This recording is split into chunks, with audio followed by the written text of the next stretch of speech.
Hello दोस्तों, हमारे YouTube channel में आप सभी का स्वागत है।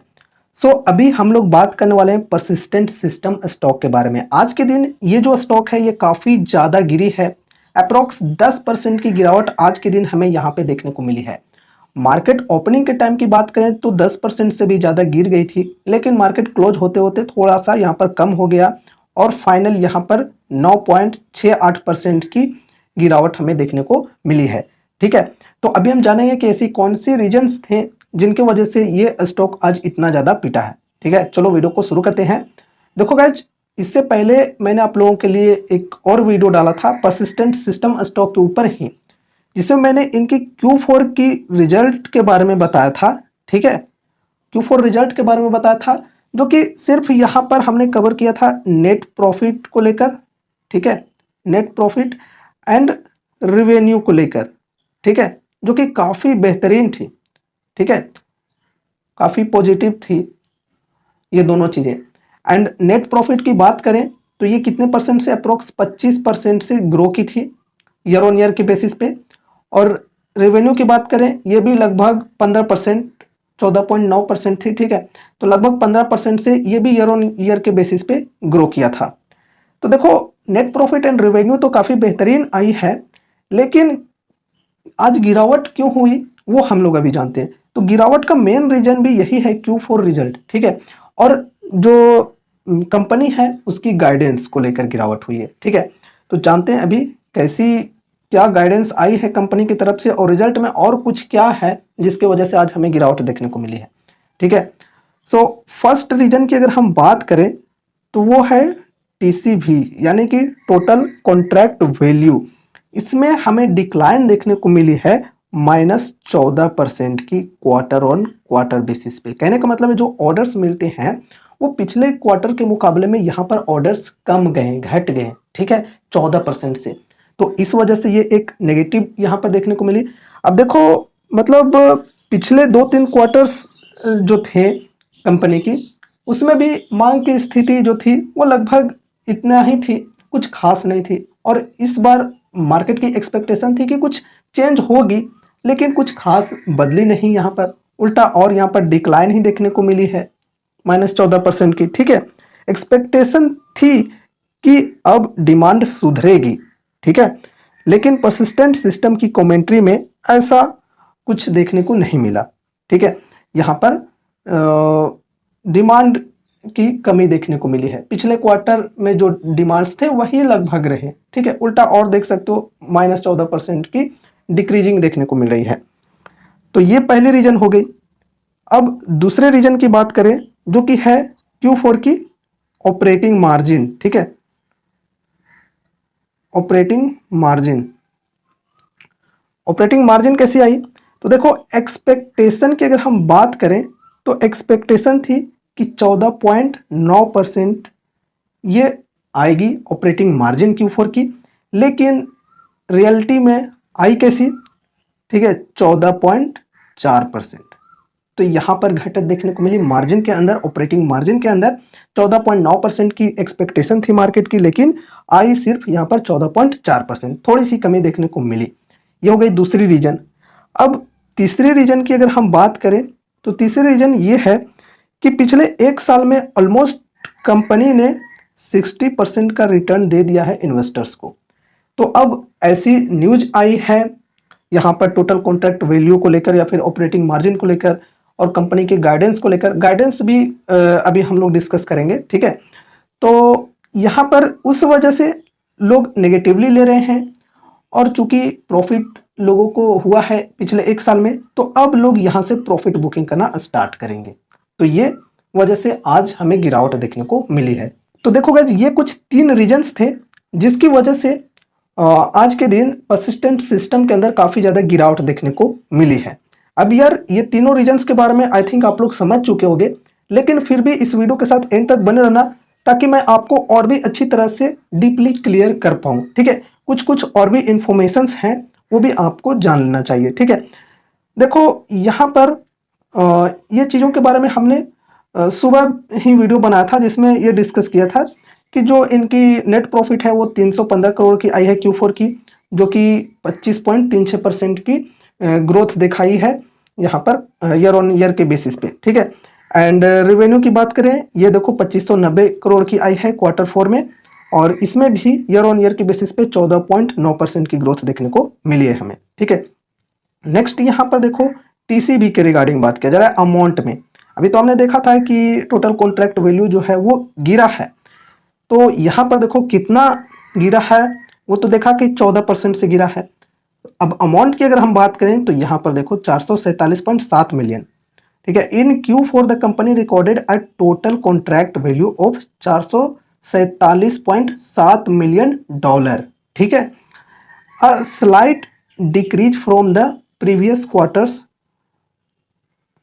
475 मिलियन डॉलर, ठीक है।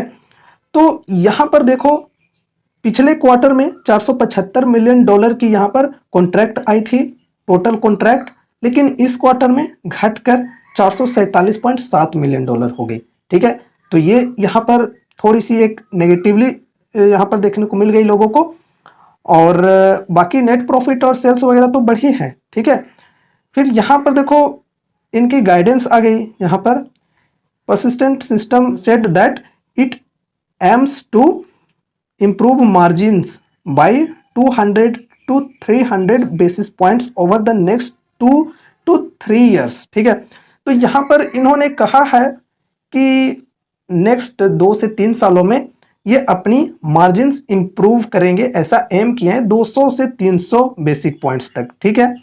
कंपनी ने डिविडेंड भी अनाउंस किया है, ये तो पिछले वीडियो में ही हमने डिस्कस किया था 10 रुपये का, ठीक है, जो कि इनकी मीटिंग जब हो जाएगी तब ये फाइनल डेट भी बता देंगे, ठीक है। अब देखो यहाँ पर और भी चीज़ों के ऊपर अगर हम नज़र डालें तो देखो यहाँ पर एक चीज़ और बताया हुआ है, ये भी यहाँ पर गाइडेंस आप लोग देखो। However there flat margin guidance for the financial year 2025 has left investors disappointed. तो देखो यहाँ पर कंपनी की गाइडेंस भी ये है कि जो मार्जिन है वो फ्लैट रह सकती है फाइनेंशियल ईयर 2025 तक, ठीक है। तो ये यहाँ पर कहा है, तो मार्जिन भी फ्लैट रहेगी 2025 तक। तो यहाँ पर ये न्यूज़ की वजह से इन्वेस्टर्स काफ़ी ज़्यादा डिसअपॉइंट हो गए, ठीक है। तो इस वजह से यहाँ पर हमें काफ़ी ज़्यादा गिरावट देखने को मिली है, ठीक है। गाइडेंस भी कुछ खास नहीं आई है मार्जिन्स को लेकर के, ठीक है। बाकी मैं आपको फिर से बोलना चाहूँगा नेट प्रॉफिट और सेल्स बढ़े हैं, ठीक है। और इस वजह से जिन लोगों को प्रॉफिट हो रहा था सभी ने प्रॉफिट बुकिंग करना स्टार्ट कर दिया एक साथ, और आज के दिन बहुत भयंकर गिरावट देखने को मिली है। बाकी अगर हम पहले की डेटा अगर हम देखें तो देखो यहाँ पर पिछले कुछ सालों में काफ़ी कंसिस्टेंसी के साथ इनकी सेल्स की रेवेन्यू बढ़ी है, देख सकते हो 2022, 2023, 2024 की। इससे पहले वाली भी डेटा अगर आप देखना चाहो तो स्क्रीनर पर विजिट करके देख सकते हो। 5711, 8351, फिर 9822, ठीक है। फिर यहाँ पर अगर हम नेट प्रॉफिट की बात करें, इसके अंदर भी देखो कंसिस्टेंसी के साथ ग्रोथ देखने को मिली है, 451, 690, 921, 1093, ठीक है। तो काफ़ी बेहतरीन तरीके से तेज़ी देखने को मिली है। अब यहाँ पर हम अगर लॉन्ग टर्म इन्वेस्टमेंट के पॉइंट ऑफ व्यू से देखें, क्या यहाँ पर चांस बन रहा है इन्वेस्टमेंट के लिए? फर्स्ट ऑफ ऑल यहाँ पर कंपनी के फंडामेंटल्स की अगर हम बात करें तो कंपनी बेहतरीन है, ठीक है। आप लोग अगर इसके फंडामेंटल्स देखना चाहते हो तो इससे पहले वाली वीडियो को देख सकते हो जिसमें हमने इनके फंडामेंटल्स को भी डिस्कस किया था, ठीक है। वैसे अगर आप चाहो तो खुद से भी स्क्रीनर पे विजिट करके चेकआउट कर सकते हो। देखो मिड कैप टाइप की कंपनी है, एआई के ऊपर काफ़ी ज़्यादा फोकस कर रही है, तो फ्यूचर सेक्टर है इनका, ठीक है। अब यहाँ पर देखो ये कंपनी किसी के हाथ नहीं आ रही थी, करेक्शन कुछ खास नहीं मिल रहे थे। यहाँ पर स्प्लिट भी हुई कंपनी, ठीक है, 1:2 के रेशियो में। और उसके बाद यहाँ पर देखो अभी हमें गिरावट देखने को मिली है यहाँ पर, ठीक है। ये जो Q4 की जो रिजल्ट आई और इसके अंदर जो कंपनी की गाइडेंस आई उसको लेकर, ठीक है। पिछले वीडियो में हमने सिर्फ रिजल्ट के बारे में डिस्कस किया था, ना कि यहाँ पर ये गिरावट की रीजंस के ऊपर डिस्कस किया था। तो कोई ये मत समझना कि भाई उस वीडियो में क्यों नहीं डिस्कस किया Q4 की रिजल्ट के बारे में जब बता रहे थे तब, ठीक है। तो इसलिए मैं ये अलग से वीडियो बनाना चाहता था ताकि मैं पूरी अच्छी तरह से डीपली समझा पाऊँ। एक ही वीडियो में सारी चीज़ें अगर मैं ऐड कर देता हूँ तो आप लोग भी नहीं देखना चाहते हो, ठीक है। इसलिए मुझे पार्ट बाय पार्ट वीडियो को करना पड़ जाता है और मैं अच्छी तरह से समझाना चाहता हूँ, इसलिए शॉर्टकट में नहीं बताता हूँ। तो वीडियो लॉन्ग हो जाती है, इसलिए पार्ट बाय पार्ट अब कर देता हूँ, ठीक है, ताकि आप और भी डीपली अच्छी तरह से समझ पाओ, ठीक है। तो यहाँ पर देखो, सपोर्ट की बात करें जो हमने डिस्कस किया था पिछले वीडियो में, वो इस सपोर्ट पर थी उस टाइम स्टॉक, जो कि है कितना 3600 के लेवल पर, ठीक है। तो वहां से भी स्टॉक काफ़ी ज़्यादा गिरी है, यहाँ तक आई है। नेक्स्ट यहाँ पर जो सपोर्ट है ये वाला है 3240 का, तो ये कल तक मे बी आ जाए यहाँ पर, और गैप डाउन होकर नीचे जाए तो फिर यहाँ पर ये वाला भी लेवल हमें देखने को मिल सकता है 2800 का लेवल, ठीक है। तो बढ़िया होगी यहाँ पर, अगर हम लॉन्ग टर्म इन्वेस्टमेंट के हिसाब से देखें तो ये एक अपॉर्चुनिटी हो सकती है हमारे लिए। लेकिन कोई रिकमेंडेशन आप लोग मत समझना, मैं आपसे रिक्वेस्ट कर रहा हूँ, ठीक है। कोई रिकमेंडेशन या फिर एडवाइस मत समझना कि यहाँ पर मैं आपको बता रहा हूँ कि यहाँ पर आप कोई भी बाय या सेल करो, ठीक है। मैं अगर अपनी बताऊँ तो आज के दिन यहाँ पर मैंने इन्वेस्टमेंट किया है, ठीक है। यहाँ पर मैंने इन्वेस्टमेंट किया आज के दिन, और अभी मैं कोशिश कर रहा हूँ कि और थोड़ा सा करेक्शन मिले तो फिर यहाँ पर मैं ऐड करूँ, यहाँ पर मैं ऐड करूँ। एक लिमिटेड अमाउंट में मैंने यहाँ पर ऐड किया, ठीक है। ऐसा नहीं है कि यहाँ पर मैं बल्क में बाई कर लिया हूँ, थोड़ा सा और करेक्शन अगर मिलती है तो यहाँ पर बाई करेंगे या फिर यहाँ पर बाई करेंगे, इस हिसाब से सोच कर चलेंगे, ठीक है। कंपनी मुझे पसंद है तो ऐसा नहीं कि आपको भी पसंद होगी, तो आप अपने अनुसार देख लेना, आप अपनी स्टडी अपनी रिसर्च करना एंड उसके बाद ही कोई डिसीजन लेना, ठीक है। एंड बाकी यहाँ पर अगर ऊपर साइड की बात करें तो यहाँ पर ये जो सपोर्ट थी अब रेजिस्टेंस बन जाएगी, ठीक है। और इसके ऊपर अगर मतलब कल के दिन अगर गैप अप हो जाता है तो यहाँ पर ये वाला रेजिस्टेंस हो जाएगा, फिर एक 4000 के लेवल का रेजिस्टेंस हो जाएगा, ठीक है। अगर गैप अप नहीं भी होता है, यहाँ पर अगर सपोर्ट लेकर ऊपर जाने की कोशिश करता है तो ये वाला रेजिस्टेंस हो जाएगा, ये वाला मतलब 3600 के लेवल का।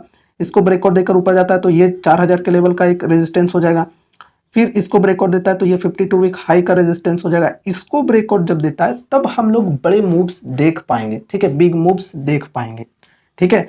तो अभी ऐसी तो कुछ चांसेज नहीं लग रही हैं, जैसा यहाँ पर गाइडेंस है कि आगे भी यहाँ पर 2025 तक जो मार्जिन है वो फ्लैट रहने वाली है, ऐसी यहाँ पर गाइडेंस है कंपनी की। तो उस हिसाब से देखा जाए तो यहाँ पर अभी चांस काफ़ी कम है कि यहाँ पर ऊपर तक ये जाए, ठीक है। अगर नीचे आती है तो यहाँ पर अपने हिसाब से अपने रिस्क एपेटाइट के हिसाब से यहाँ पर मतलब एक्यूमुलेशन करेंगे, ठीक है। ये मैं अपनी बता रहा हूँ क्योंकि मुझे इस कंपनी पर कन्विक्शन है, मैं काफ़ी टाइम से इस कंपनी को ट्रैक कर रहा हूँ। प्रॉफिट ग्रोथ, सेल्स ग्रोथ, सारी चीज़ें कंपनी के अंदर देख रहा हूँ, ठीक ठाक है, अच्छे परसेंटेज में बढ़ रहे हैं, तो उस हिसाब से यहाँ पर मैं देख रहा हूँ कंपनी के अंदर, ठीक है। बाकी लगभग 55,000 करोड़ का मार्केट कैप है कंपनी का, और यहाँ पर मिड कैप कंपनी है, तो मॉडरेट रिस्क मॉडरेट रिवॉर्ड्स यहाँ पर हमें देखने को मिल सकते हैं, ठीक है। सो ये रही हमारी आज की वीडियो परसिस्टेंट सिस्टम्स स्टॉक के ऊपर। मुझे उम्मीद है कि आपको ये वीडियो जरूर से पसंद आई होगी, तो इस वीडियो को लाइक जरूर से कर देना, चैनल पर नए हो तो सब्सक्राइब कर लेना, और मिलते हैं अगले नए वीडियोज के साथ। तब तक के लिए बाय बाय।